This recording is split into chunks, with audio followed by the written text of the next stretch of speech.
3 آدمیوں کی دعا رد نہیں ہوتی۔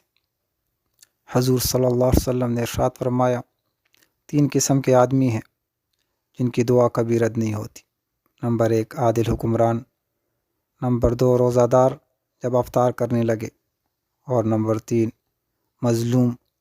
ان کی دعا کو سب پردوں سے اوپر اٹھا لیا جاتا ہے، اور پھر رب ذوالجلال خود فرماتے ہیں مجھے اپنے جلال اور عزت کی قسم کہ میں تیری مدد ضرور کروں گا، گو کچھ عرصہ بعد ہی صحیح۔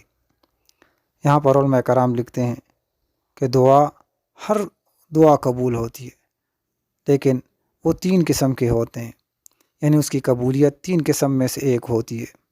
سب سے پہلی قسم کہ انسان جو اللہ سے مانگے وہی اس کو عطا کرے، تو اس کو پتہ لگ جاتا ہے کہ میں یہ دعا کر رہا تھا اور یہ مجھے مل گیا۔ دوسری قسم دعا کی قبولیت کی وہ ہے کہ جو انسان مانگتا ہے اس کے اوپر ایک آفت آ رہی ہوتی ہے، جو اللہ رب العزت کو معلوم ہوتا ہے کہ یہ انسان اس کو نہ سہ سکے گا، تو وہ اس دعا کے بدلے اس مصیبت کو ٹال دیتا ہے، اس آفت کو ٹال دیتا ہے، چاہے وہ بیماری کی شکل میں ہو، چاہے وہ حادثے کی شکل میں، چاہے کوئی اور ایسی بڑی وبا ہو جو اس انسان کو ذوف میں ڈالے، تکلیف میں ڈالے، تو خالق دو جہان اس کو انسان سے دور فرما دیتے ہیں۔ تو انسان کو سمجھ نہیں آتا کہ میں دعا مانگ رہا ہوں لیکن دعا قبول نہیں ہوتی۔ حقیقت میں وہ دعا یہاں پر قبول ہو جاتی ہے، لیکن اس کا اثر اس کو نظر نہیں آیا ہوتا، کیونکہ اس نے مصیبت کو دیکھا نہیں اور وہ بن دے کے اس سے لوٹ جاتا ہے۔ اور تیسری، جب انسان کو عمل نامہ دے دیا جائے گا اور وہ اپنے عمل نامے کو قیامت کے دن دیکھے گا تو وہ حیران اور پریشان اس کو دیکھے گا، اے رب کائنات، اس میں تو یہ اجر لکھا ہے، اس میں تو یہ نیکی لکھی ہے، اس میں تو حج لکھا ہے، اس میں تو عمرہ لکھا ہے، اس میں تو اتنے صدقے خیرات لکھے ہیں، یا اللہ یہ تو میں نے نہیں کیے۔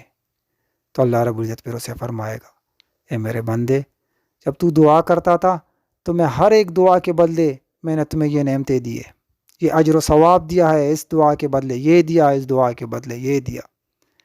تو یہ انسان اس ٹائم کہے گا اے رب کائنات، کاش دنیا میں میری کوئی دعا بھی قبول نہ ہوتی اور آج ساری دعائیں یہاں پر میں لے جاتا۔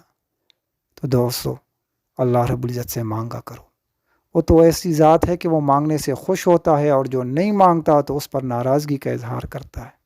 اس کے خزانے بڑے پڑے ہیں، اپنے آپ کو نہ دیکھو، رب کے خزانوں کو دیکھو۔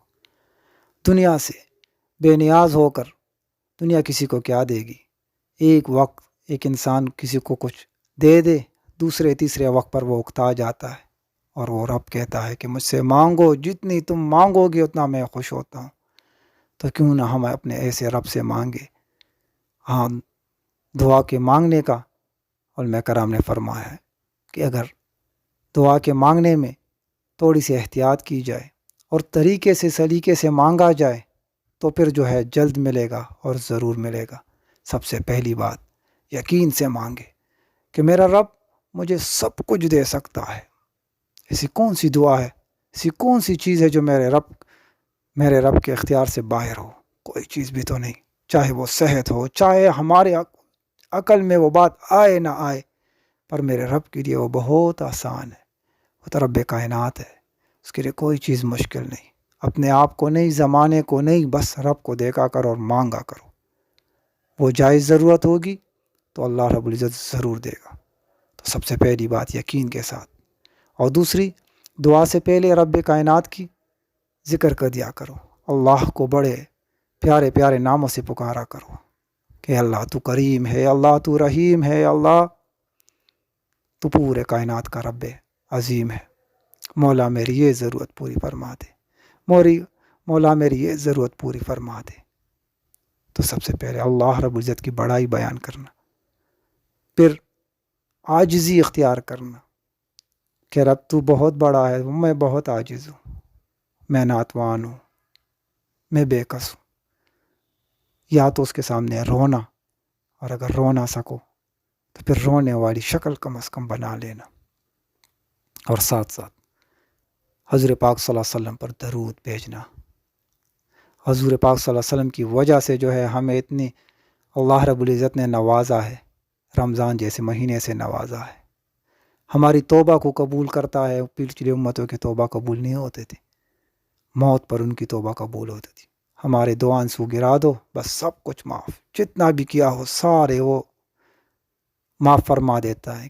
کس کی وجہ سے؟ پیارے حبیب حضرت محمد مصطفیٰ صلی اللہ علیہ وسلم کی وجہ سے، کہ ہم اس کے امتی ہیں، اور یہ اجر اور یہ صرف یہ ویلیو، یہ قدر صرف حضرت پاک صلی اللہ علیہ وسلم کی امت کے لیے ہے۔ تو اس وجہ سے پھر اس کے بعد اپنی ضرورت اپنے رب کے سامنے رکھو اور گڑ گڑاؤ اپنے رب کے سامنے، وہ ضرور فرمائے گا، وہ ضرور پوری فرمائے گا، اس یقین کے ساتھ کہ میرا رب مجھے دے گا جائز ضرورت۔ اسی طریقے سے جب افطار پر بیٹھتے ہیں تو اسے تھوڑی دیر پیر کر حمد و ثنا کے بعد درود شریف پڑھ لیا کرو، اور پھر اس کے بعد اپنے رب کے سامنے ساری ضرورتیں رکھ دو، اپنی ایک ایک ضرورت رکھ دو، اسپیشلی اپنے والدین کے لیے دعا۔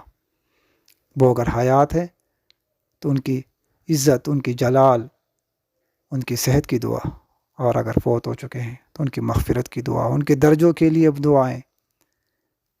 دوستو، اس وقت دعاؤں میں مجھے بھی یاد رکھ دیجیے گا، اور اپنے بڑوں کو بھی یاد رکھ دیں۔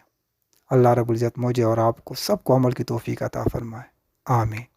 اللہ حافظ۔